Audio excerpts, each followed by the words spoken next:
वालेकुम जी। रात को 4 बजे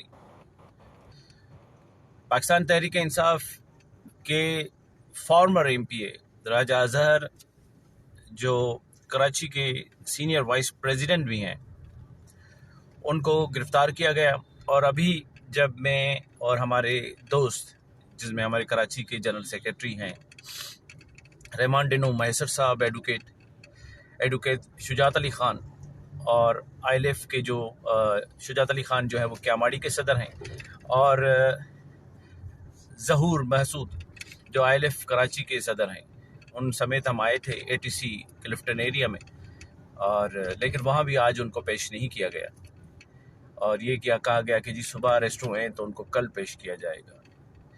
तो देखें जी, ये बिल्कुल अनफेयर है एक झूठे केस में किसी फॉर्मर एमपीए को गिरफ्तार करना और उनको ऐसे हालात में रखना, पता ना हो कि कहाँ रखा गया है, किसी को पता ना हो।